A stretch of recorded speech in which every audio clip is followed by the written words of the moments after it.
And we're back. Hello, everybody, and welcome back to Rosicle. I'm one of the hosts here at the channel.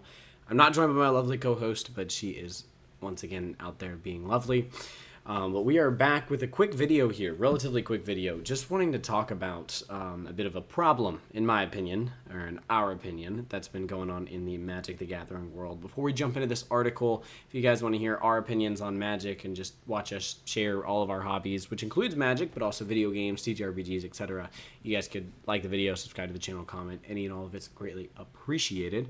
But this is going to be a quick one, so let's jump right into things. So today we're talking about the new-ish, as you guys can see, this is from July 28th, so we're a little slow on it. But new-ish Secret Lair Chaos Vault Commander Reinforcements for Edge of Eternities. So this is something they've never done before. And I certainly hope it's something that they decide to never do again.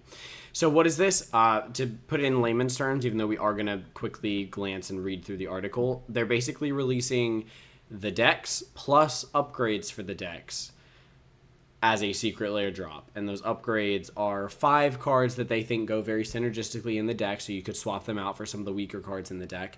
And they come with an exclusive art. So let's jump right into this. Our Secret Lair designers love everything about Edge of Eternities, whether it's the star-spanning story that we've been reading on our lunch breaks or the cutest piece of graveyard hate on this side of Sothera, probably. Everything about this set screams science fantasy. With the new Magic set comes new Commander decks, and Edge of Eternity's Commander decks certainly live up to their set's pedigree. I can read, guys, I promise. Hearthful is the best thing to happen to our Lord Windgrace deck since the Look at the Kitties drop, which I assume is what that version is. But our designers wanted to give these decks a certain je ne sais quoi in Secret Lair fashion. Woo! So we got to work, and we're releasing 2 new Secret Lair drops as part of our new Commander Reinforcements series. Okay, this sounds like something that they're planning to do as a series. Let's keep going.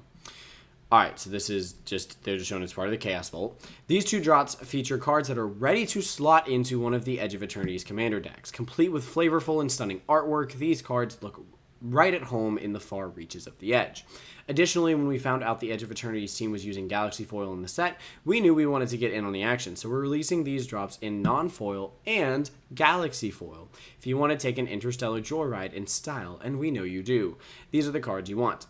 These drops will be also available in bundles alongside their corresponding Commander deck. So you can buy just the cards. Honestly, that's not that big of an issue. But then there's the bundle with their corresponding Commander deck. We're going to talk about why that's a huge issue in a moment here. Once the package arrives, simply slot the drops cards into your brand new Commander deck and get ready to play. These bundles are only available in North America, but the individual drops are available from any Secret Lair storefront. The Secret Lair drops and their bundles are on sale now in the Chaos Vault. Warp over to magicsecretlair.com, sorry I keep doing that, and snag yours today. These drops and bundles are available in limited quantities, of course, because why wouldn't they be? You'll receive free shipping on all orders over $99, which of course one of them isn't. Now, if you'd excuse us, we have to get back to reading the Edge of Eternity stories. There's a cat missing, and if she doesn't get found, we'll need to have a talk with the world building. Okay, so before I jump into exactly what the cards are, I want to just briefly mention one of the biggest issues I have with this is that Magic is essentially bypassing the secondary market that is game stores and online game stores. Like, most people don't buy their Commander decks from big box stores. They buy them from local game stores or online local game stores, right? They're buying them from the places that need them to buy them to stay in business. That's where we play Magic. Now, if you happen to live with somebody that plays Magic, like I do, you're able to play it without these stores, but it's still not the same. Like, you're not going to be able to go to pre-releases and all of these things without local game stores existing. You need to support your local game stores, and this is a bypassing of that when they offer a bundle that gets the Commander deck straight to you. Additionally, my biggest issue with this, on top of that, okay, I'd say that's probably my biggest issue, but my second biggest issue with this is that now they're essentially releasing 2 versions of Commander decks. They're releasing the poor man's Commander deck, aka the Commander deck. That's what we used to get, just the pre-con, right? And now there's the pro Commander deck, if you will, in the one that comes with these extra cards. Like, we're going to get into what these are, but most of these cards don't cost that much. Some of them do, but most of them don't cost that much. And why weren't they just put in the deck to begin with? All of these are reprints, okay? So this rubs me the wrong way, especially beyond the game store argument, to just say, hey, why are we telling people, here's your penny pre-con for all of you paupers out there who can't touch these things, and then here's the nice one for those of you that are real Magic players. And don't forget, it's limited quantity, so you don't want to miss out on it. It's so greedy. It's so much leaning into FOMO. It's royally upsetting, and I'm getting very, very heated about this. Okay, so let's look at the alien auroras here. So we have reprocess, 2 and 2 black, sack any number of artifact creatures and or lands, draw a card for each permanent sack this way. Aggressive mining, 3 and a red, you can't play lands, sack a land to draw 2 cards, activate only once each turn. Sylvan Safekeeper, 1 green, sack a land, target creature you control gains Shroud until end of turn. Crucible of Worlds, which to be fair is the big boy here, right? 3 mana, you may play lands from your graveyard, artifact. And then Zurin Orb, 0 mana, sack a land, you gain 2 life, okay? Now, artifact. Most of these cards, I think these 4 cards in their previous printing, now obviously this is exclusive art, so I can't speak to how much these versions cost, right? But in their previous printings, all 4 of them combined come out to something like $15, okay? Why weren't these cards included in the pre-con if they think they're good enough to be slotted into it ahead of other cards? Why are those other cards in the pre-con? Why do we need this pro version? I understand that they might not have wanted to slot Crucible of Worlds in there, a $30 card. Okay, sure, that's obviously the chase of this. That's the chase of this bundle, and we'll talk about that a little bit. But why in the world do we have to have this pro version for some $2 or $3 cards that you know you're not going to be able to find out in the wild, so you're going to have to buy from TCG Player or Card Kingdom, which I'm not hating on those places, but that's what you would have to do. Or now you could just buy them direct from Wizards, along with the Commander deck. So why support any other business at all, right? They just want the money siphoned right out of them, right? Right from us to them, right? It's a direct deposit, if you will. All right, they say creation demands destruction, so fire up the old terraformer. Shout out to Ian Permana. This art looks wonderful. We're turning yesterday's lands into tomorrow's win conditions. That's a cute little liner. Okay. I almost thought they were telling you what to drop here from the deck, but no, this is just telling you what the drop includes. Now remember, there's a bundle that comes with the deck, and we're going to talk about that too. So non-foil, these cards are $30. Galaxy foil, they're giving you for $59.99. Or, here we have it here, non-foil plus the Commander deck, $74.98. AKA, you're getting the non-foil at $30 and the Commander deck at its $45 USD price. Now, this is where things get complicated because a lot of local game stores aren't selling this Commander deck at its $45 MSRP US dollar price. And that's because the secondary market has price hiked the cards that are in it above, and that's what there is. There is the secondary market, right? You either buy local game store, buy online, buy it from a friend who bought it from one of those things. You know, there was no other way. I mean, you might get it from a big box store, in which case you're probably paying close to MSRP. Okay, but that was few and far between. But now you have a way. And as a consumer, I can't necessarily tell you not to spend $75 on this, especially if you wanted to put these cards in that deck anyways, right? Because this is good stuff. This is what you would... I mean, it's not great upgrades, but it's still 5 cards that are going to make the deck better, especially Crucible of Worlds. And this is exactly what you want in the deck. Why would I not pay $75 for the deck and those cards if I was going to do that anyways and know I was going to end up having to pay $90 to do the same thing? $110 to do the same thing. Why wouldn't I pay $75? So from a consumer's perspective, it's a no-brainer. So then people are going to do it. People that might not have done it before are going to do it because of the FOMO. And then now Wizards is just going to do nothing but profit and rip to the local game stores, which I have my own 2 cents on what they might be pricing these things at, but still, this is just aggressive. And then here we have, let's see, it's called Death Burger. So these are the 5 cards for the counterintelligence deck, right? So 1 and a white artifact creature. Each player who has cast a non-artifact spell this turn, can't cast additional non-artifact spells. Goblin Engineer, 1 and a red. When this creature enters, you may search your library for an artifact card, put it into your graveyard, then shuffle. Red tap, sack an artifact, return to our artifact card, mana value 3 or less from your graveyard to the battlefield. That's pretty decent. Dance of the Manse, X and an Azorius. Return up to X target artifact and or non-aura enchantment cards, each with mana value X or less from your graveyard to the battlefield if X is 6 or more. Those permanents are 4/4 in addition to their other types. Arcbound Ravager, 2 mana artifact creature beast. Sack another artifact, put a +1/+1 counter on this creature, and it's got modular 1. Reading the card doesn't explain the card, then I'll tell you what modular 1 does. And then Foundry Inspector, 3 mana artifact spells you cast cost 1 less to cast. Okay, now none of these are as expensive cards, if I'm not mistaken, as Crucible of Worlds. But again, that only sparks more of a question of why weren't these includes in the deck. This isn't alternate art to swap out with the versions that are already in the deck. These are not in the deck. Why?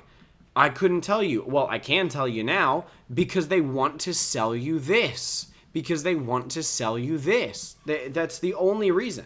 Counter to popular intelligence, you're going to need some backup to win this fight. Fortunately, you're going to need some backup. I mean, they're even putting it in here. Oh, you don't want to lose your commander games. You don't want to not have the upgraded decks. Buy the upgraded decks.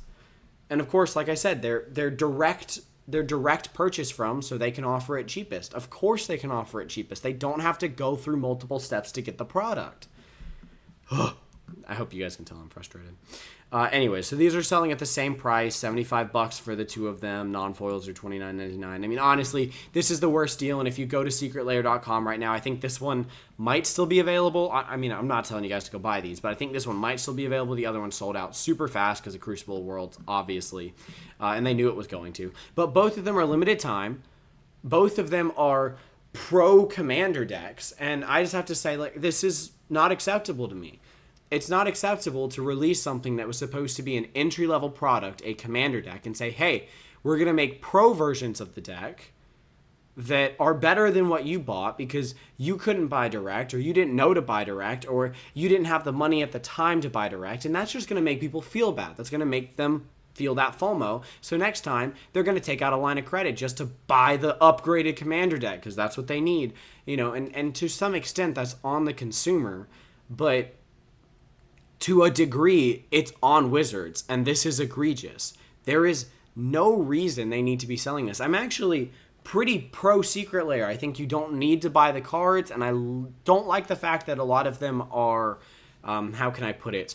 How do they put it? They're rules exclusive. There's a better word for it, right? But basically, they don't have an equivalent in Magic, and I don't like that. I don't love that Lara Croft is the only version of Lara Croft. You have to have that card, you know.